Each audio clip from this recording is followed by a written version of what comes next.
J'abandonne ma vie entre toi. Alléluia. Nous voilà. Jésus, viens. On revient avec le direct pour parler de notre Seigneur Jésus-Christ. Écoutons d'abord, en attendant que les autres viennent, écoutons d'abord cette belle chanson d'adoration. Je m'abandonne. Alléluia.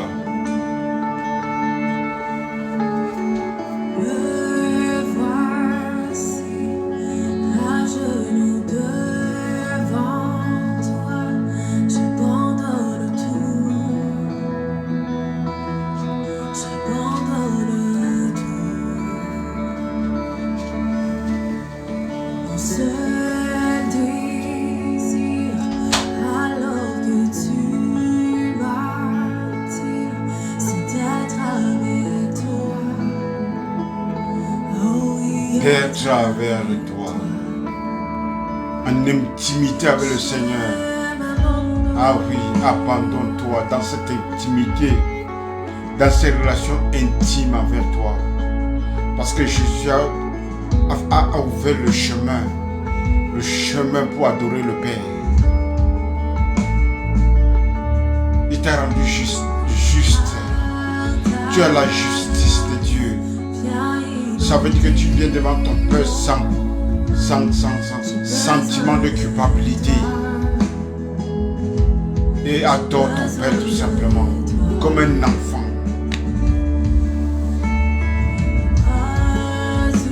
Le sang de Jésus purifie ta conscience. C'est ce que la Bible dit. Le sang des boucs ne pouvait que purifier la chair. Mais le sang précieux de Jésus, ce n'est pas de l'or, ce n'est pas de l'argent, ce n'est pas du matériel, mais c'est le sang de Jésus par lequel tu as été racheté. Ce sang qui purifie ta conscience, bien-aimée. La purification de la conscience, c'est t'ajuster devant Dieu. Que tu viens adorer ton Père avec amour, avec compassion. Alléluia. Abandonne-toi comme un sacrifice vivant pour adorer ton Père. C'est une odeur agréable. Ton adoration est une odeur agréable par la justice que Jésus t'a donnée. Alléluia.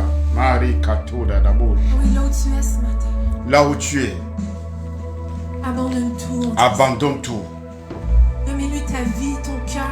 Donne-lui ta vie, ton cœur. Tout ce qui peut te peser lourd. Ce n'est pas le matériel que Dieu veut.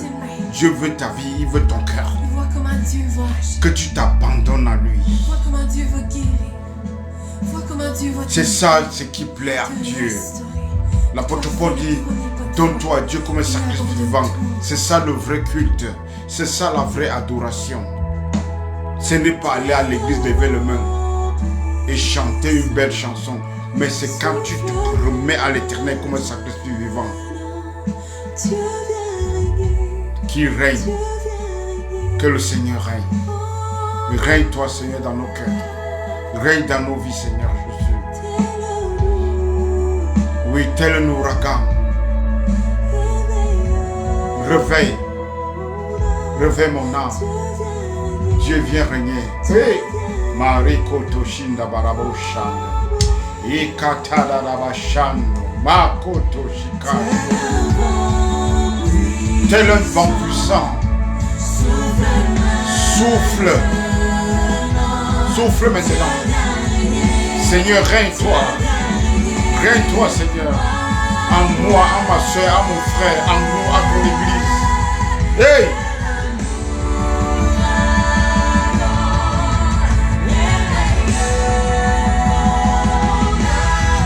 Dieu vient régner. Dieu vient régner. En moi, en nous, en toi, en moi. Hey! Makato da la rabosha. Ekoto shikanto da rabosha. Mare katabo shando bakando. Règne Seigneur, règne en nous. Règne en mon frère, en ma soeur. Manifeste-toi. Que la puissance que tu as mis dans eux se manifeste, Seigneur.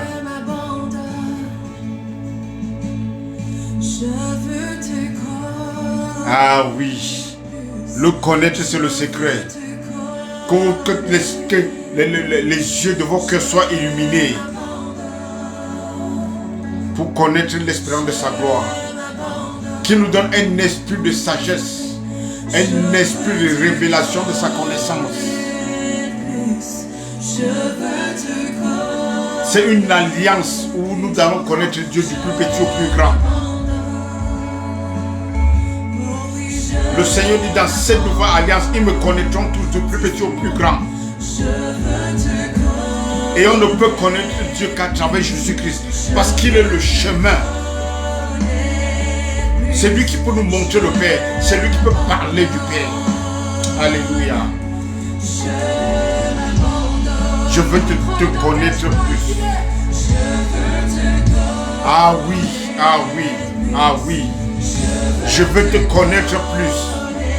Ça, c'est ta prière de tous les matins, de tous les jours. Tel un vent puissant. Souffle maintenant. Dieu, règne toi. Règne dans nos vies. C'est toi qui règnes, Seigneur Jésus. Nous sommes ton temple. Nous sommes ton temple, Seigneur. Tout ce que Dieu t'a donné, personne ne peut les arracher entre tes mains. Parce que ce que Dieu donne est éternel. Tout ce qui vient du Père ne peut être qu'éternel. Les choses temporelles ne viennent pas de Dieu. Règne-toi, Seigneur. Alléluia. Règne en nous. Ceux qui m'écoutent, Seigneur Jésus, règne dans eux. Par le son de ma voix, Maketo Dabosh. Yekata Dabosh. Alléluia. Alléluia, alléluia, alléluia, alléluia. Bien-aimés, vous êtes bénis au nom puissant de Jésus-Christ. Nous voici une fois de plus à l'émission Retour à Christ. Soyez la bienvenue. Pour ceux qui sont en ligne, manifestez-vous, écrivez quelque chose, donnez des likes, partagez la vidéo parce que c'est un début. Nous allons faire une introduction. Le thème, c'est la délivrance et nous allons parler de ça pendant longtemps parce que c'est un thème que vraiment que les gens doivent comprendre ce que la délivrance biblique, ce que ça veut dire le mot délivrance. Et nous allons partager, nous allons parler, nous allons donner des versets bibliques, nous allons parler de la part du Seigneur, parce que parler de la part du Seigneur, c'est de parler de ce que le Seigneur a écrit. Quand nous parlons de la part du Seigneur, nous parlons de ce que le Seigneur a écrit. Pas tout ce qu'on va te dire, même si c'est un prophète, il faut que ça soit ce que le Seigneur a écrit. Je vous ai dit ça maintes fois. Le témoignage de Jésus, c'est l'esprit de prophétie. Ça veut dire que tout ce qu'on va te donner doit témoigner Jésus-Christ.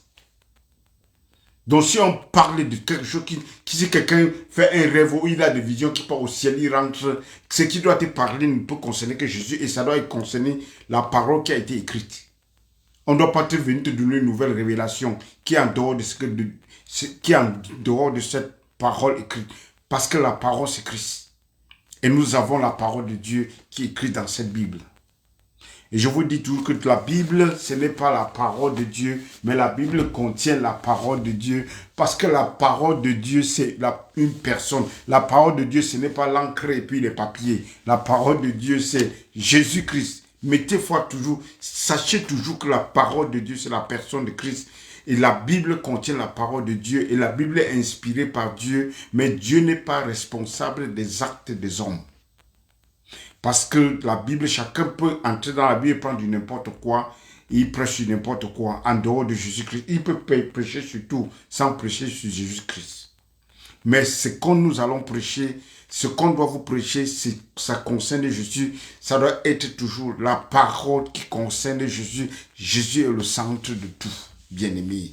Donc nous allons faire une introduction. Nous allons commencer, merci bien, merci. Nous allons commencer toujours parce que vous connaissez, parce que ça c'est très très important et très capital. Ce que je vais vous donner, le verset que je vais vous donner, c'est le pont entre la nouvelle alliance et l'ancienne alliance. Ça veut dire que c'est le pont entre le Nouveau Testament et l'Ancien Testament. Ce verset, ça te permet maintenant d'entrer dans l'Ancien Testament et savoir ce qui est dans l'Ancien Testament et savoir ce qu'on cherche dans l'Ancien Testament. Parce que tu ne connais pas ça, tu vas toujours t'embrouiller dans l'Ancien Testament et attribuer tout à Dieu. Le Jésus est le chemin, la vérité et la vie. Il est le chemin parce qu'il n'y a que lui qui peut nous parler de Dieu. Il n'y a que lui qui peut nous pointer sur Dieu. Il n'y a que lui qui peut nous parler de la nature et du caractère de Dieu. Parce que la Bible dit que sans contredit, l'auteur ne contredit pas, sans contredit. 1 Timothée 3 verset 16, sans contredit. Le mystère divin, ça veut dire que Dieu a été manifesté en chair, parlant de Jésus-Christ. Et encore, je reviens encore, je dis que au commencement était la parole était avec Dieu, la parole était Dieu. Merci, mamie. Au commencement était la parole était avec Dieu, la parole était Dieu. Et au verset 14, avec dit Jean 1, verset 1, au verset 14, Jean 1, verset 14, la parole s'est faite chair et a habité parmi nous. Parlant de Jésus-Christ, a tabernaclé parmi nous. Ça veut dire que le tabernacle de l'Ancien Testament est devenu une personne. Et ce tabernacle habite en nous. Maintenant, nous sommes le temple du Saint-Esprit. Nous sommes le temple de Dieu. Parce que Dieu apparaissait dans le tabernacle. Maintenant, Jésus s'est fait ce tabernacle. Le tabernacle portatif est devenu une personne. Et maintenant, cette personne, c'est l'Esprit de Dieu qui habite en toi. Quand on dit que Dieu habite en toi, tu es le temple du Saint-Esprit, tu es le temple de Dieu. C'est l'Esprit de Dieu qui habite en toi, bien-aimé. Ça, c'est clair. Et écrivez bien, ça c'est très important, ce verset que je vais vous donner. Jean 5, verset 39, vous le connaissez, mais c'est toujours bien de parler de ça parce que c'est des versets capitaux. C'est des versets vraiment capitaux. Très spécial. C'est des versets qui te permettent de la transition, c'est-à-dire le pont entre le Nouveau Testament et l'Ancien Testament. Ça veut dire, quand je parle de l'Ancien Testament, je parle des écrits. Amen. Donc, allons dans Jean 5, verset 39. Je connais le verset, mais j'ouvre la Bible pour le lire le verset. Parce que nous sommes ici en train de vous enseigner. Et je vous enseigne la parole de Dieu et la parole de vérité. Et Jésus dit, you know the truth, sera la vérité. Et c'est la vérité qui va vous affranchir. Ce n'est pas chasser les démons qui vous affranchit, non. C'est la vérité. Parce qu'on chasse les démons, ça passe, ça revient. Et si tu ne connais pas la vérité, ça s'installe. Et ta situation devient plus pire qu'avant. Donc je vais vous dire tout ça. Bon, Jean 5, verset 39. Jean 5, verset 39, ça c'est capital. Très capital. Jésus dit, il faut toujours savoir à qui Jésus parle. Quand vous lisez la Bible, il s'adresse à qui? Il parle aux pharisiens, aux gens de la loi. Vous sondez les Écritures, parce que vous pensez avoir en elles la vie éternelle. Ce sont elles qui rendent témoignage de moi. Nous avons un thème que nous avons traité, la délivrance. Et nous avons traité ça pendant longtemps. Parce qu'il faut que les gens comprennent ce que c'est que la délivrance. À mesure que je répète, quand je répète, vous consommez, vous mangez. C'est pour ça que Dieu va dire à Jésus de méditer sur la parole. Méditer, ça veut dire, c'est dit comme ruminer, comme tu vois les ruminants, le bœuf ou la chèvre, il mange l'herbe, il rumine, il fait sortir, il rumine jusqu'à ce que ça soit bien mou.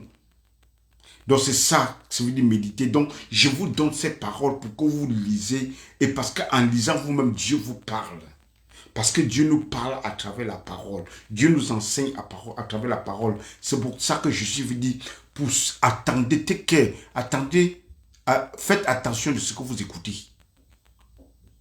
Et faites attention de ce que vous écoutez. Et Jésus dit, si vous aimez écouter la vérité, plus de vérité vous sera donnée. Et vous n'aimez pas la vérité, le peu de vérité que tu as eu en croyant, vous sera enlevé. Pourquoi? Parce que la fausse doctrine va venir corrompre le peu de vérité que tu as eu. Je prends un exemple. Vous partez à l'église, on vous évangélise, on dit que vous êtes sauvé par la grâce. Et oui, tu dis, tu es content. C'est un bon message. Tu viens maintenant t'asseoir, on commence à t'enseigner la loi. On te dit que pour être béni, il faut donner. Il faut faire ceci pour être béni. Il faut faire cela pour avoir la faveur de Dieu. Vous voyez, ça devient contradictoire. On ramène maintenant à la performance. Pourtant, on vous a dit que c'est gratuit. Donc, c'est juste... Donc, la parole de Dieu, on doit être médité. Dieu parle. Jésus est Dieu. Il parle aux pharisiens. Il dit que vous sondez les Écritures parce que vous cherchez la vie éternelle. Et ce sont elles qui rendent témoignage de moi. Ça veut dire que vous sondez, ça veut dire que vous étudiez les Écritures. Vous faites les recherches approfondies dans les Écritures parce que vous savez que dans les Écritures, il y a la vie éternelle. Et cette écriture, ça veut dire l'Ancien Testament, les écritures de l'Ancien Testament, du Genèse à Malachie, ces écritures pointent sur moi. Ça veut dire que la fin de ces écritures, le but de ces écritures, c'est pour moi. Ça veut dire que toutes ces écritures ont un but, vous amener à un point précis. Bien-aimé. Oh Benjamin, je suis vraiment très content de te voir. Toutes ces écritures, de Genèse à Malachie, ils ont un but, amener les gens à Jésus-Christ. Toutes ces écritures pointent à une personne, à la personne de Jésus. Bien-aimé, quand vous avez compris ça, c'est déjà un départ. Quand vous savez, merci, oui, Avin, tu es béni, tu es béni, tu es béni, tu es béni. De nouveau de l'ignorance. Non, mais toi, tu connais déjà beaucoup de choses avec. Tu es béni. Donc, je ne fais que vous donner la parole de Dieu, vous enseigner la vérité, que vous aimez la vérité. Oui, quelle grâce de vous rejoindre après beaucoup de temps. Oui, bien, mais on doit se préparer. On ne vient pas ici pour jouer. On prend le temps pour se préparer. On prend le temps pour prier. Que Dieu nous aide. Ce n'est pas le jeu ici, là. On parle de la vérité, on parle de Christ. Et pour parler de Christ, on doit s'asseoir, on doit étudier bien pour venir parler. On ne veut pas parler de n'importe quoi. Parce que Jésus, ce que Jésus a fait est très précieux. Le sang de Jésus est très précieux. Ça veut dire que quand on veut parler de l'œuvre du sang de Jésus, l'œuvre de sa mort, on doit savoir de quoi on parle. On doit faire des recherches et donner la vérité. Parce que c'est cette vérité qui libère, qui affranchit. Jésus dit, vous saurez la vérité va vous affranchir. C'est la parole de Dieu, qui affranchit. Bon, je reviens. Vous sondez les Écritures. Jean 5, verset 39. Si quelqu'un a de quoi écrire, peut écrire. Jean 5, verset 39. Vous sondez les Écritures parce que vous cherchez la vie éternelle. Ces Écritures sont les témoins de moi. Ça veut dire que les Écritures ont un témoignage. Jésus-Christ. Les Écritures doivent témoigner Jésus-Christ. Les Écritures ont un but, pointer sur Jésus. Ça veut dire que quand tu lis Genèse à Malachie, tu dois trouver une personne dedans. Si tu ne vois pas Jésus, rentre, tu lis encore pour découvrir Jésus. Parce qu'il dit que vous sondez les Écritures parce que vous cherchez à voir la vie éternelle. Et ces Écritures témoignent de moi. Ça veut dire que si tu lis, tu ne vois pas Jésus, cherche encore. Donc tout ce qu'on doit te prêcher dans l'Ancien Testament doit être Jésus-Christ. Parce que c'est l'image de Dieu. C'est l'image de Jésus. L'Ancien Testament, c'est l'ombre des choses à venir. Donc, on prend l'ombre, on doit t'expliquer Jésus. Nous avons besoin de la lumière. Ça veut dire de Jésus-Christ, de la lumière pour connaître ce qui est dans l'ombre. L'Ancien Testament, c'est l'ombre des choses à venir. Et on a besoin de la lumière pour voir. Quelqu'un voit dans l'ombre sans la lumière, ce qui n'est pas normal. C'est que soit il déçoit, soit c'est un magicien, soit c'est un tueur, soit c'est un occultiste, soit il est seulement du judaïsme. Parce que le judaïsme utilise la même Bible.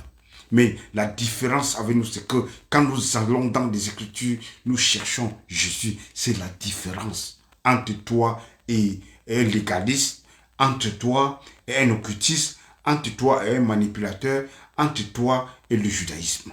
Est-ce que je suis clair? Je veux que ça soit très clair. Ça, c'est l'introduction très claire avant qu'on avance. Donc, c'est pour ça que je reviens toujours dans les mêmes choses, pour que vous compreniez de quoi il s'agit. Il s'agit d'une personne, la personne de Jésus-Christ. Alléluia. Je vous amène très rapidement dans Luc 24. Ça, c'est des ponts pour aller dans l'Ancien. Je vous connecte dans l'Ancien Testament. Et c'est très capital. Et beaucoup de gens n'ont pas ces révélations. Quand tu connais ça, c'est fini. Tu commences à comprendre beaucoup de choses. C'est pour ça qu'il faut toujours s'humilier pour apprendre. Moi-même, je me suis humilié pour apprendre. Et nous apprenons tous les jours. Nous apprenons tous les jours, bien-aimés. Alléluia.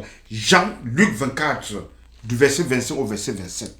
Ça, c'est des deux disciples sur la route d'Emmaüs. Après la résurrection, ils étaient déjà découragés, ils rentraient chez eux, ils parlaient qu'on attendait un prophète qui va venir sauver Israël. Et voilà déjà combien de jours qu'il est mort, on n'entend plus parler de lui. Et puis Jésus va les rejoindre en chemin, Jésus va leur parler. Vous pouvez aller lire ça à partir du verset 13, mais ce qui m'intéresse, c'est le verset 25 au verset 27. Et nous allons lire le verset 44 au verset 46. Bon, Jésus le trouve en chemin. Voilà ce que Jésus va dire. Très, très capital. Faites attention, écrivez et marquez ça de rouge, de bic rouge dans votre Bible. Ou bien, toujours écrit. Parce que nous sommes dans l'école. Jésus a dit, allez enseigner ce que je vous ai enseigné. Allez le parler. Ça veut dire que c'est une école. Allez faire de toutes les nations des disciples. Les disciples, ça veut dire qu'il y a une école.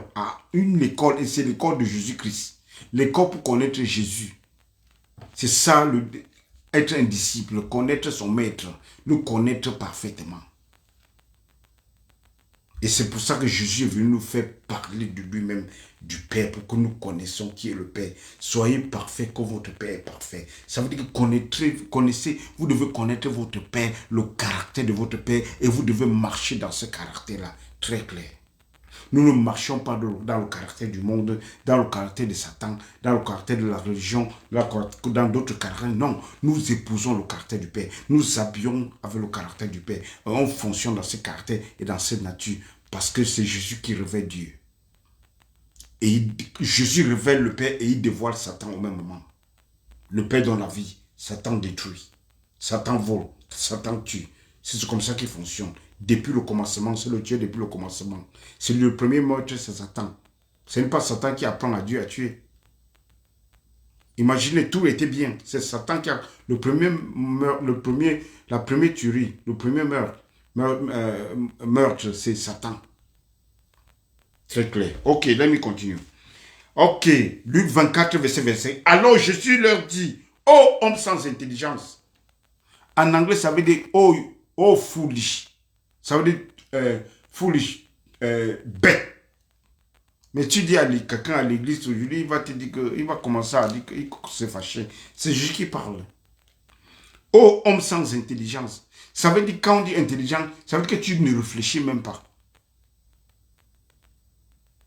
Et c'est la même chose qui se passe aussi dans les églises aujourd'hui. Quand tu vas enseigner quelqu'un, il croit qu'il connaît beaucoup. Il faut toujours s'humilier pour être enseigné. La Bible dit que quand tu t'humilies, Dieu t'élève. Dieu fait grâce à ceux qui s'humilient. Donc nous sommes toujours en train d'apprendre. Il y a un jeune pasteur en France, Steve, le petit, il a à peine 30 ans. Mais quand je partage toutes ces vidéos, ce n'est pas seulement moi que vous devez suivre. Je veux que les gens connaissent la vérité.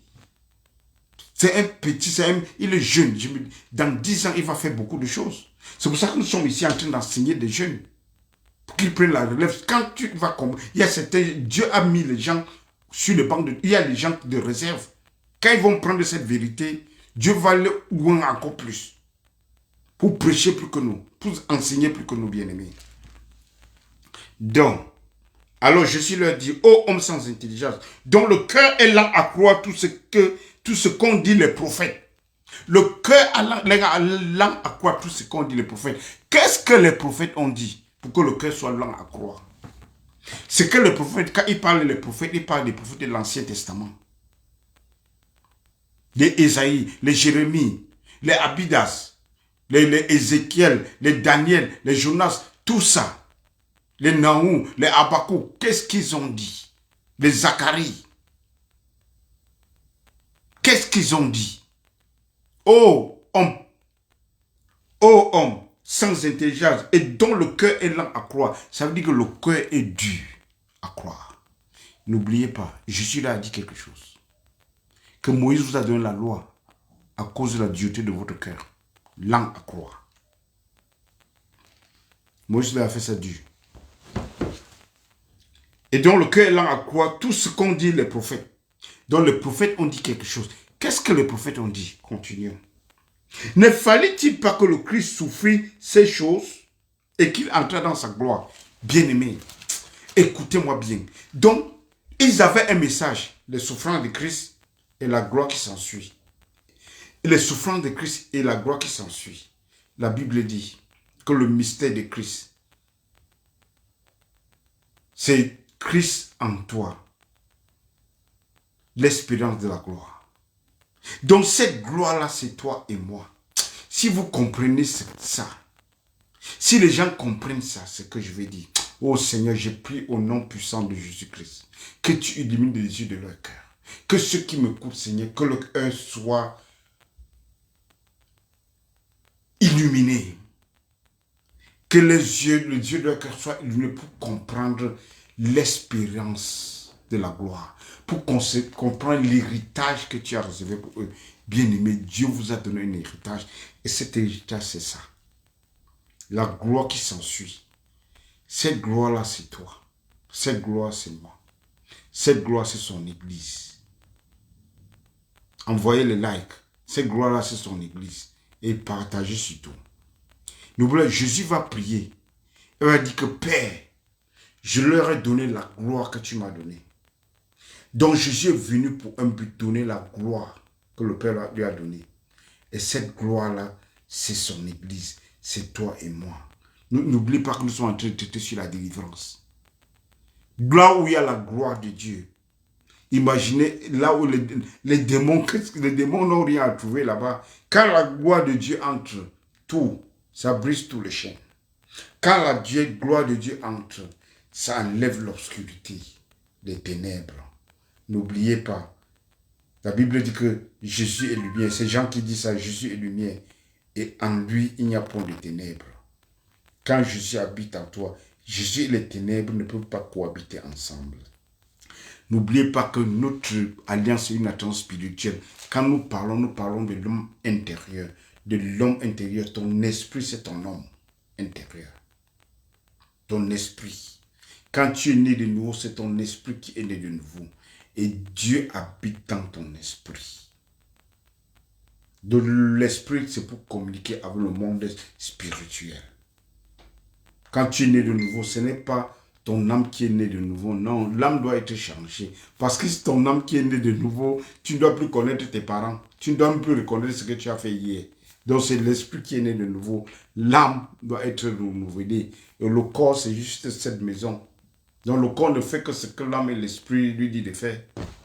Quand l'âme dit, allons ici, là, l'esprit ne veut pas. L'esprit dit à l'âme que non, je veux que tu restes. Mais si tu te donnes plus à ton âme, tu vas faire ce que l'âme veut. Alléluia. Donc, quand tu es né de nouveau, c'est pour ça que tu es né de nouveau, ton esprit doit prendre le contrôle de ton âme. Alléluia. Et c'est Dieu qui habite en toi. Par ton âme, la Bible dit que vous avez le même esprit avec Christ. C'est ce qui vous est. Vous avez le même esprit avec Christ. Ça veut dire que l'esprit s'est mélangé. On ne peut pas dissocier. C'est ça. C'est des choses que vous, en tant que chrétien, vous devez connaître. Dieu ne se répand pas de ses dons. Dieu ne te donne pas la vie éternelle. Demain, il vient et reprend. Donc, on va continuer dans tout ça. Ne fallait-il pas que le Christ souffrisse ces choses et qu'il entra dans sa gloire? Et je vous ai dit que vous êtes la gloire de Dieu. Nous sommes la gloire de Dieu. Nous portons cette gloire-là. Et c'est cette gloire-là que nous devons faire briller cette gloire-là. C'est cette gloire qui nous fait être la lumière du monde. Et quand tu as cette gloire de Dieu, qui va te parler que tu as les générations ancestrales qui t'empêchent de progresser? Ces générations ancestrales, c'est dans la tête. C'est dans la tête parce qu'on vous a enseigné ça. Parce que la tradition des hommes vous enseigne. Et malheureusement, aujourd'hui, l'église vous enseigne la même chose. Je me pose des questions s'ils lisaient même leur Bible. Dans cette nouvelle alliance, la Bible dit, dans cette nouvelle alliance, on ne dira plus que les pères ont mangé les raisins verts et les dents des enfants ont été agacées. Chaque âme appartient à Dieu. Et l'âme qui pêche, c'est cette âme qui va mourir. Chacun est responsable pour lui. Que cet adage, vous ne direz plus. Ce proverbe ne sera plus parlé en Israël. Que le père a mangé les raisins verts et les dents des enfants ont été agacées. Écoutez-moi des choses. Je continue à lire. Ne fallait-il pas que le Christ souffrit ces choses et qu'il entrait dans sa gloire? Donc ils avaient un seul message, les souffrances de Christ. Et les 7 souffrances de Christ, je vous ai parlé, ces souffrances de Christ, vous allez les retrouver dans Ésaïe 53. Allez lire tout Ésaïe 53, parlez de ces souffrances. Les souffrances de Christ et la gloire qui s'ensuit. Ésaïe 53, il décrit vraiment les souffrances de Christ. Donc, vous allez retrouver ça partout. Dans Jonas, il a fait 3 jours dans le... Jonas a fait 3 jours dans le ventre du poisson. Tout ça, c'est des révélations de la résurrection et des souffrances de Christ. Bon, verset 27. Et maintenant, Jésus commence maintenant. Jésus, et commençant par Moïse et par tous les prophètes, il expliqua tous les Écritures, ce qui le concerne. Donc, il commence maintenant. Jésus prend Moïse. Il passe par les prophètes. Il va dans les psaumes aussi. Nous allons lire ça plus tard. Il leur explique. Mon Dieu. Oh Seigneur, tu es bon. Il leur explique les choses qui le concernent. Ça veut dire qu'il part dans Genèse. Il prend ce qui le concerne. Il évolue dans Exode. Il prend ce qui le concerne. Il évolue dans Lévitique. Il prend ce qui le concerne. Il va dans Nombre, il prend ce qui le concerne. Il va dans Deutéronome, il prend ce qui le concerne. Il part dans les juges, il prend ce qui le concerne. Il part dans Samuel, il prend ce qui le concerne. Il va dans Roi, il prend ce qui le concerne. Il va dans les chroniques, il prend ce qui le concerne. Il va dans les prophètes, dans tous les livres, il prend tout ce qui... Il leur explique ce qui le concerne, bien-aimé. Ça veut dire que Jésus nous a fait savoir que si on parle là-dedans, on cherche ce qui le concerne. Et c'est facile de manipuler quelqu'un. Quand tu vas dans l'Ancien Testament, tu prends ce qui ne concerne pas Jésus. Parce que ce qui concerne Jésus, c'est difficile de manipuler les gens avec. Même quand certains gens l'en font. Mais si tu connais la vérité, tu sais que la vérité est en Christ. Et je vous ai déjà dit que Dieu, la Bible dit dans Romains 8, verset 32, que Dieu qui a donné son Fils gratuitement, comment est-ce qu'il ne va pas vous bénir aussi gratuitement? Que Dieu a révélé dans ton esprit que toute chose, il t'a donné toutes choses gratuitement. 1 Corinthiens 2. Chapitre 1 Corinthiens 2, vous allez lire ça à partir du verset 7 en descendant. Dans ton esprit, Dieu a révélé dans ton esprit. Parce qu'il suppose que tu dois connaître la vérité. La vérité, c'est dans l'esprit. Et l'esprit, c'est Christ. Et c'est la vérité qu'il a dedans. Et c'est pour ça que la Bible dit qu'il nous a donné un esprit d'adoption. L'esprit qui crée Abba Father, Abba Père. Et l'esprit convainc ton esprit que tu es un enfant de Dieu. Le Saint-Esprit convainc ton esprit que tu es un enfant de Dieu. Et que si tu es un enfant de Dieu, ça veut dire que tu es héritier et co-héritier avec Christ. Ça veut dire que tu as tout avec Christ ensemble. Tu es héritier bien-aimé. Tu ne dois pas donner quelque chose à ton père. Tu ne dois pas venir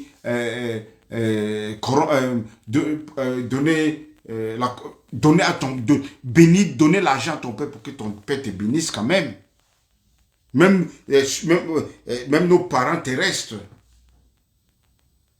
Jésus dit que vous, méchants comme vous êtes, même méchants comme nous sommes, nous pouvons donner les bons choses à nos enfants. Combien de fois notre Père Céleste, méchants que nous sommes, on donne des bons choses à nos enfants, gratuitement. Combien de fois le Père Céleste? Bien-aimés, nous avons un Dieu bon. En commençant par Moïse, et par tous les prophètes, il leur expliqua toutes les Écritures, ce qui le concernait. Allons maintenant, ça c'est les deux disciples, sur la route d'Emmaüs. Maintenant, il va retrouver les autres dans la haute chambre haute, là où, avec les 12. Ou bien les autres, je crois que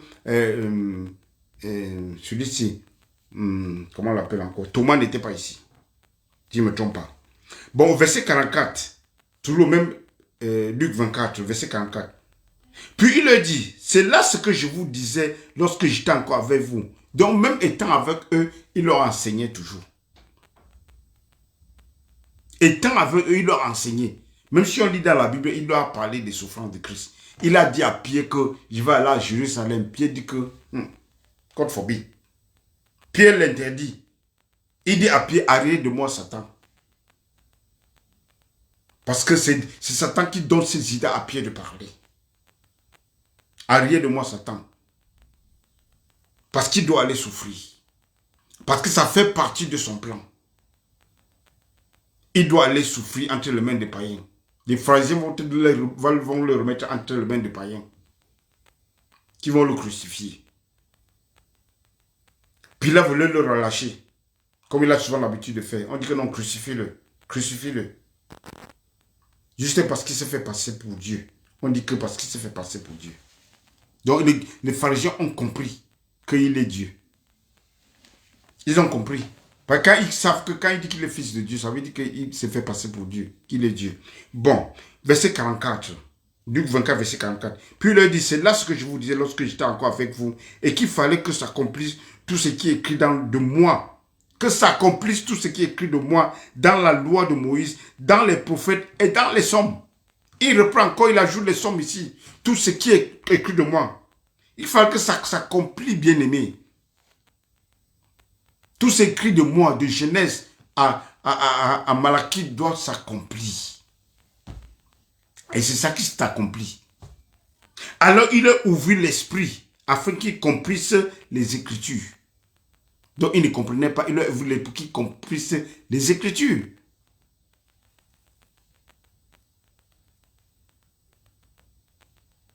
Et il leur dit, verset 40, il leur dit, et ainsi il a écrit que le Christ souffrirait et qui ressusciterait des morts le troisième jour.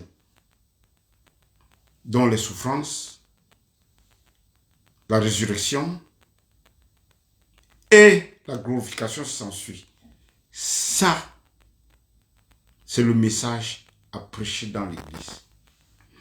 Et quand Jésus a fini de dire ça, verset 47, écoutez-moi bien, et verset 47, et que la repentance et le pardon des péchés seraient prêchés en son nom à toutes les nations, en commençant par Jérusalem. La repentance et le pardon des péchés. Ce mot pardon des péchés, écrivez. Ce mot pardon des péchés, ça veut dire délivrance. Ce mot de pardon des péchés, c'est ça ce qu'on appelle délivrance. C'est un mot grec, ça veut dire aphésis, ça veut dire délivrance. Je vous donne d'abord l'avant-goût, avant qu'on va commencer à faire les vraies choses. Le pardon des péchés, c'est la délivrance. Le pardon des péchés, c'est le mot aphésis. Ça veut dire pardon des péchés, ça veut dire délivrance. Nous allons voir tout ça. Donc, il leur dit maintenant, allez maintenant, et que la repentance et le pardon des péchés seraient prêchés. Donc, on a un message à prêcher, le pardon des péchés. La repentance et le pardon des péchés, ça veut dire le salut. La Bible, la Bible est seulement pour le salut de l'homme. Salut Vincent. Oh, pasteur Vincent, que le Seigneur, évangéliste, que le Seigneur te bénisse abondamment. Ça veut dire que cette Bible, ça n'a pas deux choses. Jésus dit, allez prêcher et que le pardon, la repentance et le pardon de péché soient prêchés dans toutes les nations. Donc, c'est seulement un livre de salut. Ce n'est pas un livre pour être riche. Ce n'est pas un livre pour faire le commerce. Ce qui est ici, c'est seulement pour le salut de l'homme. Jésus dit, allez prêcher le pardon des péchés. Si vous laissez le pardon des péchés, vous laissez le salut de l'homme, vous commencez à prêcher autre chose. Voilà. C'est la déception qui commence, bien aimé. C'est la déception. Ce livre ne parle que d'une chose, le pardon des péchés. Et le pardon des péchés, c'est ce qu'on appelle le mot grec aphésis. Aphésis, ça veut dire délivrance. Délivrance, c'est le mot aphésis dans le Nouveau Testament en grec. Donc ce n'est pas tomber par terre. Et rouler par terre. Non, ce n'est pas la délivrance. Et c'est ce que nous avons toujours dans le milieu pentecôtiste. C'est un mot qu'on utilise à tort et à travers dans le milieu pentecôtiste. Organiser une fois les séances et dire que, bon, nous allons chasser les démons. Mais on ne chasse pas les démons à quelqu'un qui est né de nouveau. On chasse les démons à quelqu'un qui ne connaît pas Christ. Quelqu'un qui est né de nouveau, il n'a pas de démons. Je vous parle de ce qui est biblique. Je ne parle pas de l'expérience. Je parle de ce qui est écrit dans la Bible. Vous ne verrez pas quelque part où Jésus a chassé les démons, ou bien les apôtres, ils ont chassé les démons à quelqu'un qui est né de nouveau. Vous ne verrez pas. Tout ce qu'on a chassé les démons, Jésus a chassé les démons quand il revenait sur la montagne de transfiguration, l'enfant qui avait un problème, qui était lunatique, et l'homme qui dormait au cimetière, et encore quoi, et encore. Donc c'est là, c'était des gens qui n'étaient pas nés de nouveau. Et l'apôtre Paul va chasser les démons, l'esprit de Python à la femme qui gagnait de l'argent, qui avait un maître qui gagnait de l'argent parce que l'esprit la faisait prophétiser. Et c'était là leur commerce. Et Paul a chassé ces démons. Et puis, le monde des ténèbres s'est déchaîné. On a commencé à le persécuter de gauche à droite. Donc, bien aimé, je suis en train de faire l'introduction. Allons dans 1 Corinthiens 2. 1 Corinthiens.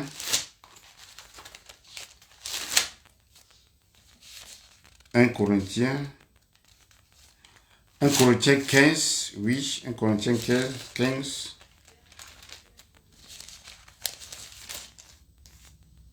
À partir du verset 1. 1 Corinthiens 15 à partir du verset 1. Je vous rappelle, frères, l'évangile que je vous ai annoncé, que vous avez reçu, dans lequel vous avez persévéré, et par lequel vous êtes sauvés, si vous le retenez tel que je vous l'ai annoncé. Autrement, vous aurez cru en vain. Il y a un évangile à retenir comme Paul a prêché.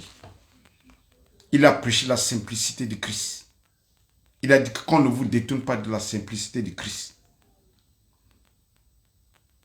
Comme le serpent avait séduit Ève avec sa ruse. Le diable n'a que la ruse, bien-aimé. Il vous fait, et cette ruse, c'est pour vous détourner de votre identité, de la vérité. Et comment vous manipuler.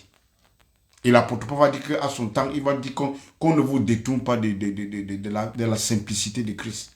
Parce qu'à son temps, il y a déjà un autre Jésus, un autre esprit, un autre évangile. Quand tu as déjà un autre évangile, tu as un autre Jésus, tu as un autre esprit. Bien, mais faites attention. Donc, le message doit concerner Christ. Et Christ, il est la fondation. Paul dit que j'ai posé une fondation. Et attention, celui qui bâtit cette fondation, et cette fondation, c'est Christ. Nous avons un autel. L'autel, c'est Christ, bien-aimé. Je vais vous dire quelque chose. La Bible nous fait dans Hébreux 13, verset 10, que nous avons un autel. Un autel parlant de Jésus-Christ. L'autel, ce n'est pas ce qu'on appelle autel à l'église. Non, ça c'est un podium. Ce n'est pas un autel. L'autel, c'est une personne. Et même dans l'Ancien Testament, l'autel, c'est là où on sacrifiait des animaux. Et dans le Nouveau Testament, en principe, là où Jésus a été sacrifié sur la croix. Donc c'est ça qu'on doit appeler l'autel. Et la Bible nous dit que nous avons un autel. Et sur cet autel, ceux qui servent dans l'Ancien Testament ne peuvent pas manger sur cet autel. Ceux qui servent dans l'Ancien Testament ne peuvent pas manger sur cet autel. Et cet autel, c'est Christ. Hébreux 13, verset 10. Nous avons un autel. Et ceux qui servent dans l'Ancien Testament ne peuvent pas manger sur cet autel. Parce qu'ils ne connaissent pas Christ. Écoutez-moi bien. Jésus dit que si tu manges ma chair, tu bois mon sang, tu as la communion avec moi. Qu'est-ce qui veut dire manger sa chair et boire son sang? Ça veut dire que tu acceptes Jésus comme Seigneur et Sauveur. Que tu acceptes son œuvre achevée de la croix pour toi. Que c'est pour toi qu'il a fait ça. C'est pour ça, à ce moment, tu manges le sang tu bois le sang et tu manges la chair de Jésus. C'est ça ce que Jésus dit, le sang de la nouvelle alliance. Dans Matthieu 26, verset 28, voici le sang de la nouvelle alliance qui sera versé pour vous. Ça, c'est la vraie communion. Ce n'est pas ce qu'on mange. Il dit que celui qui mange ma chair et boit mon sang, il a la communion avec moi. C'est pour ça que celui qui a écrit le livre des Hébreux, il va dire très clairement que nous avons un autel. Salut Pat, sois la bienvenue. Nous avons un autel. Et ceux qui mangent sur ceux qui servent dans l'Ancien Testament, selon la loi de Moïse, ils n'ont pas le droit de manger sur cet autel. Mais bien aimé, toi et moi, nous mangeons sur cet autel parce que cet autel, c'est Christ. Nous avons la communion avec cet autel. Et quand tu as la communion avec cet autel, tu es délivré. C'est ce qu'on appelle la délivrance. Ça veut dire que tu as le salut, tu as la rédemption, tu as la vie éternelle. Dieu est éternité et ce qui te donne l'éternité. Tu es né de Dieu, bien-aimé. Alléluia. Nous avons beaucoup de choses à dire, bien-aimé. Ok, je continue. Je vous ai enseigné avant tout.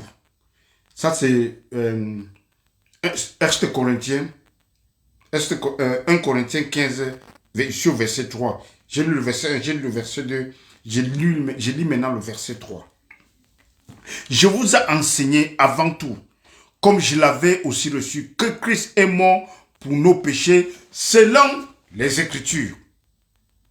Christ est mort pour nos péchés selon les Écritures. Ça veut dire que les Écritures ont témoigné que Christ devait mourir selon nos péchés, qu'il devait mourir pour nos péchés.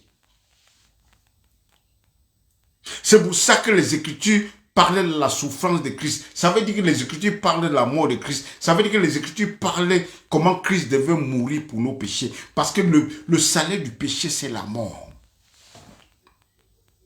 Le salaire du péché, c'est la mort. Et Jésus devait mourir, cette mort qu'on devait passer. Il est mort pour notre mort. Il est mort notre mort. Merci. Jésus est mort parce que le salut du péché, c'est la mort. Et donc, il fallait la mort pour payer le prix. Et ce prix a été payé. Pierre va dire qu'il a payé le prix. L'agneau de Dieu préparé avant la fondation du monde. Il nous a rachetés par un prix incomparable. C'est pas par de l'argent, pas de l'or, pas de matériel précieux. Non. Par son sang. Et Jésus est l'agneau préparé avant la fondation du monde. Jean-Baptiste va dire que l'agneau de Dieu qui portait les péchés du monde. Quand la Bible dit qu'il portait les péchés du monde, ça veut dire qu'il portait les péchés et les malédictions. Parce qu'il est devenu, la Bible dit qu'il est devenu malédiction pour nous. Ça veut dire que quand tu deviens un né de nouveau, tu n'as plus de malédiction, même s'il y en avait. Même s'il y en avait. Ça veut dire qu'il n'y a plus de malédiction. Il a payé le prix du péché. Le prix, le prix du péché, c'est la mort. The wage of sin is death. Le prix du péché, c'est la mort. Parce que le péché, c'est un travail qu'on doit payer. Je vous ai enseigné avant tout, comme je l'avais reçu, que Christ est mort pour nos péchés selon les Écritures.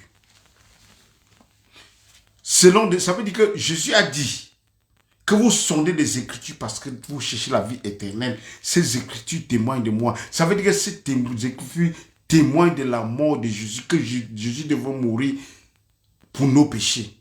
Il est mort et ressuscité selon les Écritures. La gloire qui s'ensuit, c'est selon les Écritures. Parce que ces gens ont mal compris, ils ont cru que peut-être que l'Ancien Testament, on doit plus l'Ancien Testament. Non. Il est mort selon les Écritures.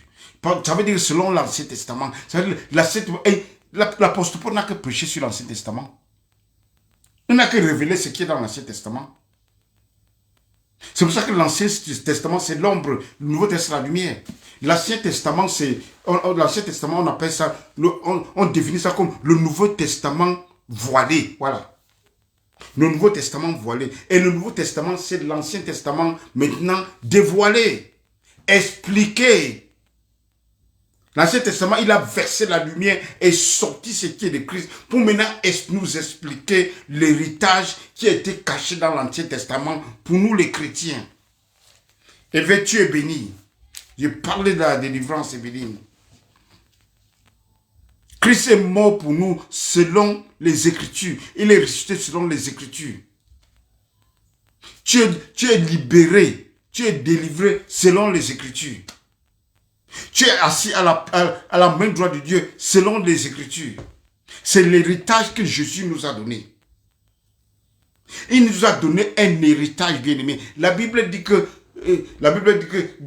gloire soit rendue à Jésus-Christ. Ça c'est Colossiens 1, verset 12. Gloire soit rendue à Jésus-Christ, qui nous a donné la capacité, l'habilité de partager l'héritage avec les saints, d'entrer dans l'héritage des saints, de faire part, nous a fait part. Nous sommes les héritiers avec tous les saints, nous sommes les héritiers de Christ.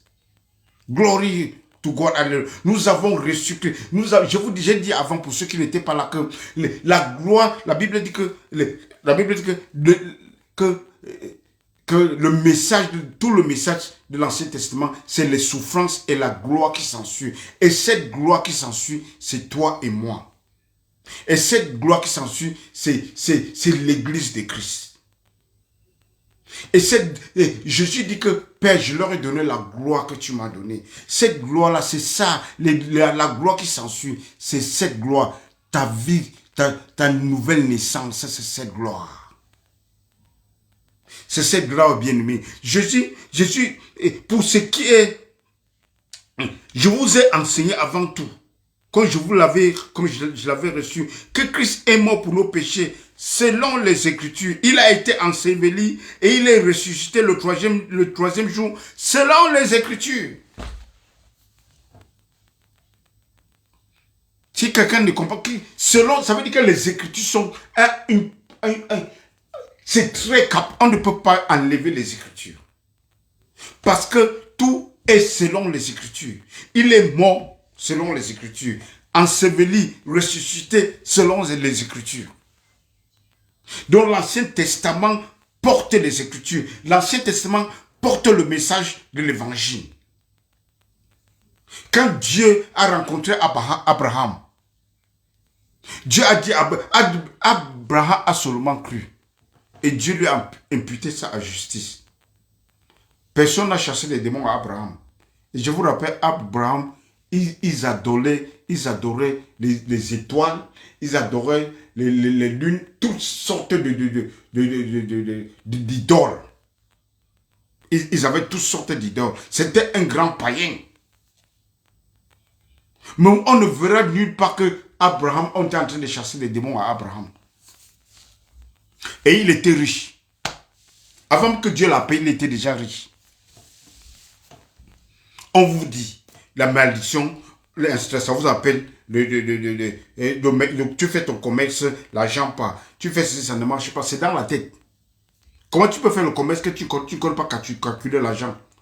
Tu fais les achats, tu ne sais pas combien tu vas vendre pour avoir un profit. Et tu dis que tu vends l'argent pas. C'est normal, si tu ne peux pas faire les calculs. Et tu vas aller à l'église, on va te raconter, on va te dire ça. On va commencer à dire que ta tante est montée, c'est descendu. De ce qu'on avait semé dans votre concession, c'est ça qui t'empêche de progresser, mon bien-aimé. Vous êtes sur une nouvelle fondation. La nouvelle fondation, c'est Christ. Donc, il n'y a plus d'autre fondation. Par contre, quand Christ arrive, il met la fondation. Les autres fondations, c'est briser tout simplement. Tu n'as pas besoin de les briser. L'entrée de Christ brise toutes les autres fondations. Parce que tu fonctionnes en Christ.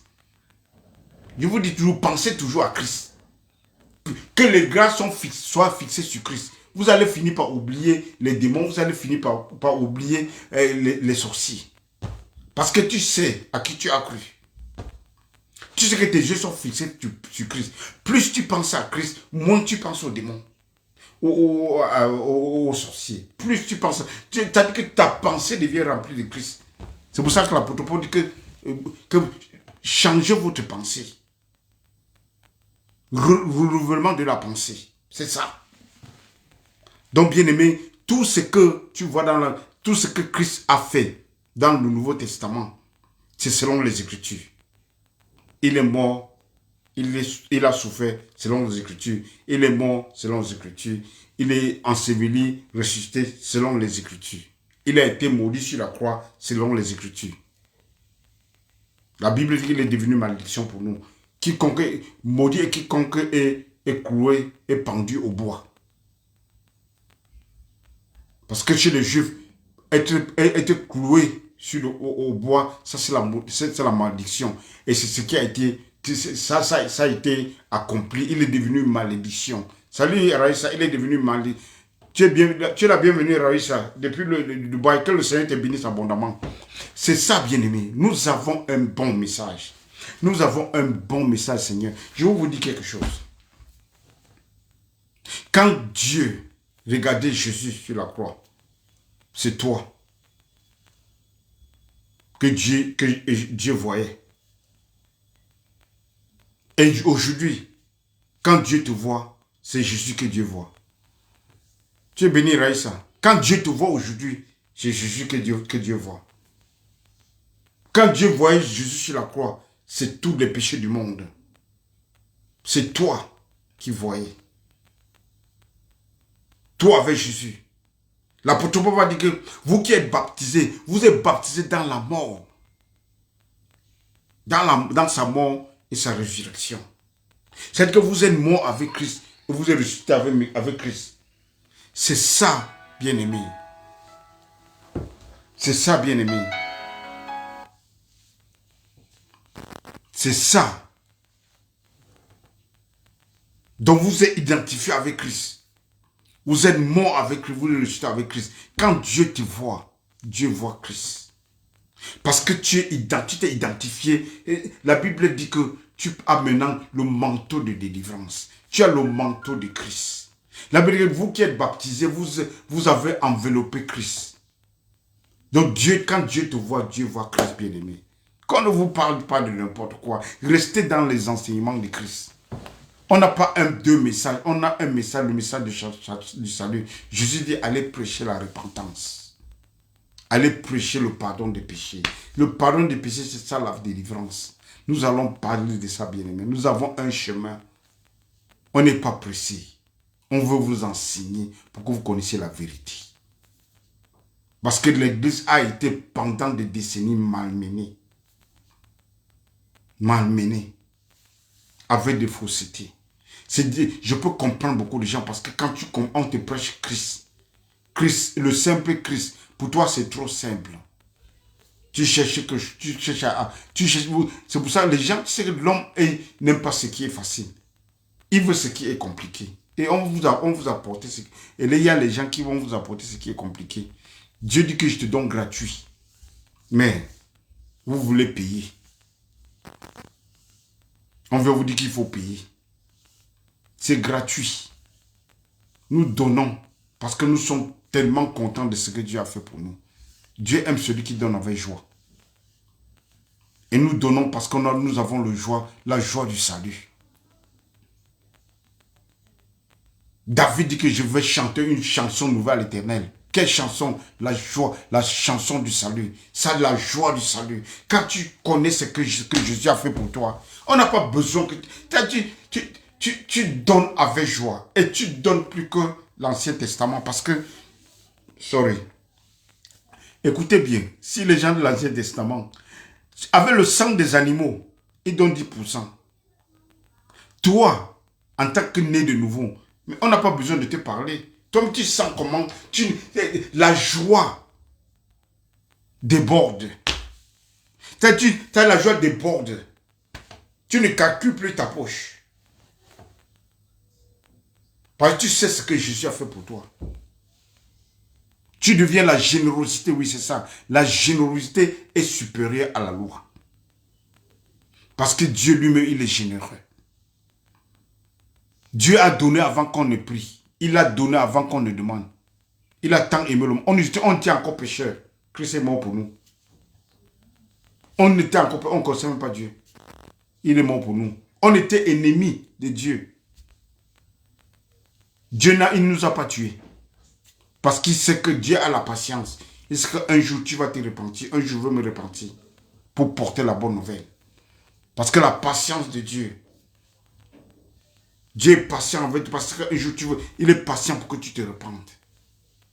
Il ne tue personne. Si Dieu était un tueur, quand Adam a péché, la première des choses, Dieu devait le tuer. Mais Dieu ne l'a pas tué. Mais Dieu a montré sa compassion. Son amour, c'est à cause de l'amour de Dieu que Dieu a chassé Adam. Ça, c'est l'amour de Dieu. Parce qu'il ne voulait pas qu'Adam périsse éternellement.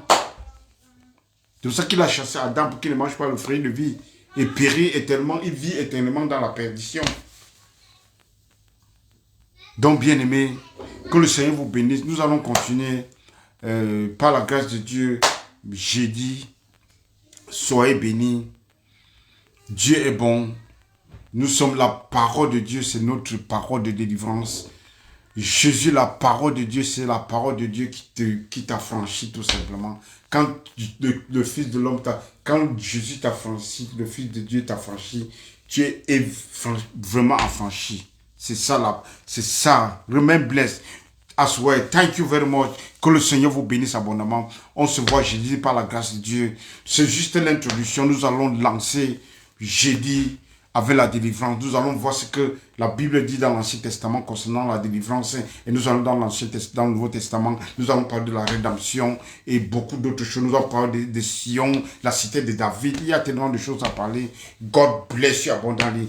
Que Dieu vous bénisse. Invitez beaucoup de personnes pour venir écouter cette vérité. Jeudi à partir de 20h d'Allemagne, 19h de l'Afrique centrale. Je crois 18h du Togo. Je ne sais pas trop. Que le Seigneur vous bénisse. God bless you. Ciao, ciao, ciao, ciao. Shalom, shalom, shalom.